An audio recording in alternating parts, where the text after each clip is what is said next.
हम तो कभी सेंसर बोर्ड गए नहीं। अब पक्षपात क्या होता है नहीं होता है वो प्रोड्यूसर और डायरेक्टर समझता होगा, लेकिन मुझे लगता है कि ये जो फाइट इन्होंने की ये सिर्फ रंग दे बसंती की फाइट नहीं थी। आने वाले हमारी जो पीढ़ी है, आने वाला हमारा जो लोगों का जो भी प्रोड्यूसर सिनेमा बनाएगा सबकी लड़ाई इन्होंने जीती। लेकिन मुझे लगता है कि इस जीत में हमें मजा तब आता जब सारे लोग मिलकर एक साथ हमारा सपोर्ट करते हैं। हम ये नहीं कह रहे कि आप मुझे फाइनेंस दीजिए, जो सर ने बताया कि ये ऐसी सपोर्ट ऐसी चीज़ है कि यहाँ फाइनेंस नहीं लगता है, बस आपको अपना विचारधारा अपने भाषा के लिए, अपने लोगों के लिए, अपने इंडस्ट्री के लिए रखना होता है। उसमें भी लोगों को लगता है कि नहीं जीएसटी लगेगा यार, तो अब बातों में भी जीएसटी लग रहा है तो उसके लिए हम तो कुछ नहीं बोल सकते। हम किसी को ऐसा नहीं कि हम किसी को कह रहे हैं और किसी पे ब्लेम लगा रहे हैं, ये ब्लेम लगाने वाली चीज़ ही नहीं है। मुझे लगता है कि कोई भी चीज़ अगर घर परिवार में आपके प्रॉब्लम होता है तो उस प्रॉब्लम का हिस्सा सिर्फ वो आदमी नहीं होता है जिसको दर्द होती है। अगर वो आपका अपना है, अगर आप उसको अपना मानते हैं, तो एक आदमी जब रोगी होता है ना तो मुझे लगता है कि पूरा परिवार रोगी हो जाता है।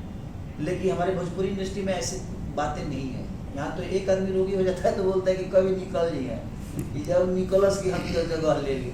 तो वो सारी चीज़ें हैं और मुझे लगता है कि ये सब चीज़ों पे सबको विचार करना चाहिए कि बहुत कम ऐसे प्रोड्यूसर हैं ताकि 7 करोड़ 8 करोड़ 10 करोड़ 12 करोड़ का रिस्क ले सकते हैं। तो कोई अगर लिया है तो ये एक सिनेमा मुझे लगता है कि नील की पत्थर की तरह साबित होगी अगर सब लोग सपोर्ट में। और मुझे जनता पे विश्वास भी है क्योंकि सबको, मैं जब भी जहाँ भी गया हूँ और मैं भी जहाँ भी कार्यक्रम किया हूँ, रंग दे बसंती का नाम लेते ही लगता था जब एक सैलाब उमड़ जाएगा। हाँ। और मेरी शो होती है तो 3 लाख 2.5 लाख 3 लाख 2.5 लाख 3 लाख 4 लाख 5-5 लाख तक पब्लिक और जनता आती है। तो मैं झारखंड भी गया, मैं यूपी भी गया, जहाँ भी मैं गया हूँ वहाँ 3-3 लाख 4-4 लाख के भीड़ में मैं जब मैं रंग दे बसंती बोलता था तो लगता था जब सैलाब उमड़ जाएगा, क्योंकि सबके जुबान पर रंग दे बसंती थी है। और मुझे लगता है कि इसका नशा लोगों के ऊपर से उतरने वाला नहीं है। रीज़न ये है कि बहुत दिनों बाद मुझे लगता है कि भोजपुरी में इतनी बड़ी फिल्में नहीं बनी है, अभी तक नहीं बनी है, क्योंकि इस भाषा को प्रेजेंट करने के लिए हमारे रवि भैया की भी एक महादेव, गोरखपुर की महादेव फिल्म आई थी, बहुत प्यारी, लेकिन उन्होंने पेन इंडिया बनाया था उसको। पेन इंडिया मतलब कि कई भाषाओं में उन्होंने उस चीज़ को बनाया था। सारी जो फिल्म 8 डिग्री में आपने शूट किया है, 45 डिग्री में रिलीज करेंगे, क्या दर्शक भवन में आएंगे? बिहार यूपी के जो सिंगल सिनेमा हॉल है उसमें एसी नहीं लगा है।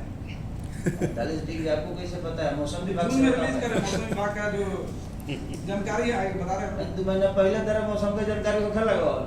देखिए जिंदगी में एक बात बताएं आपसे, मनोरंजन के लिए ना कितनी डिग्री क्या है लोगों को नहीं चाहिए, उनको मनोरंजन चाहिए। अगर आप बेहतर चीज़ दीजिएगा ना तो मुझे लगता है कि ठंडी में भी दुनिया आइसक्रीम खाती है।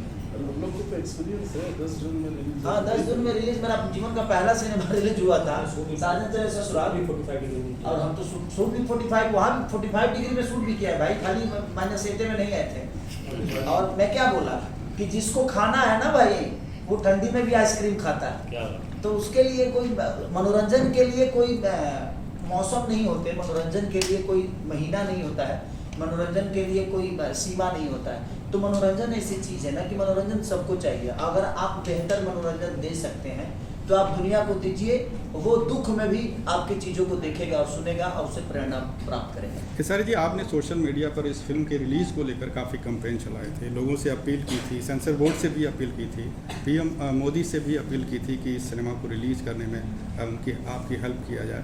लेकिन मैं ये जानना चाहता हूँ कि आपकी पार्टी के भोजपुरी इंडस्ट्री के 2 सांसद हैं, तो कितना सपोर्ट मिला इन लोगों को? जी जी तो कूद गया वो कूदिए भाई, हमारा बिहार जी क्या करिए, हम भोजपुरी में अकेले ही रहूँगा। देखिए सबसे बड़ी चीज़ है कि सांसद बनने के बाद ना एक जिम्मेदारी उनकी हो जाती है, तो भोजपुरी इंडस्ट्री को बहुत दूर छोड़ देते हैं। क्योंकि मुझे नहीं लगता कि मनोज भैया ने कभी फिल्म के बारे में संसद भवन में आवाज़ उठाई है, ना ही रवि भैया उठाए हैं, ना मनोज भैया उठाए हैं, और ना ही दिनेश भैया उठाए हैं। अगर ये चाहते, देखिए सब्सिडी देने से मुझे नहीं लगता है कि फिल्म पे कोई असर पड़ने वाला है और भला होने वाला है। ये तो सब्सिडी देकर कोई भी हीरो बन जाता है। यहाँ पे प्रोड्यूसर हीरो बन के नाच रहा है, नाचने आता नहीं, 1 2 3 4 भी पता नहीं है उसको कि 1 2 3 4 के बाद नाचना भी है। और हीरो बन के एकदम स्मार्ट बन के बोला कि भाई अगर हम 1 करोड़ 80 लाख किसी हीरो को देंगे उससे अच्छा है कि हम तो 1 करोड़ में 3 को फिल्म बना लेंगे, हम खुद हीरो बन जाते हैं। तो होता क्या है ना कि इंटरटेन पे असर पड़ता है उससे। एक आर्टिस्ट जैसे मीर भाई है, ये हमारे राज भैया, तो इन लोगों के अंदर अगर ये पैसे लेते हैं ना, तो आप अगर 5% सीन लेके जाते हो ना, तो ये आपके सीन को 95% ऊपर करते हैं और उसको 100 कर देते हैं। तो मेरे कहने का मतलब बेहतर कलाकार तब आते हैं जब उनको पता होता है कि एक्टिंग का मतलब क्या होता है और एक्टिंग को जिया कैसे जाता है। इन्होंने अपने जीवन में काम किया है, अपने जीवन को उस विधा में ले गए हैं, तपे हैं, तब जाके आज ये दोनों बेहतर एक्टर बन के। इनको हम देखते देखते बड़े हुए। हमने भैया को देखा था मुन्नी के पापा, जब बजरंगी भाईजान आई थी तो मुन्नी के पापा का रोल भैया ने किया था, उसमें मैंने इनको देखा था। तो इतने बड़े बड़े हिस्सा और इतने बड़े मल्टी देखिए, हमारी फिल्म मल्टी ही है, क्योंकि सारे एक्टर मल्टीप्लेक्स के ही है हमारे, मुझे छोड़ के।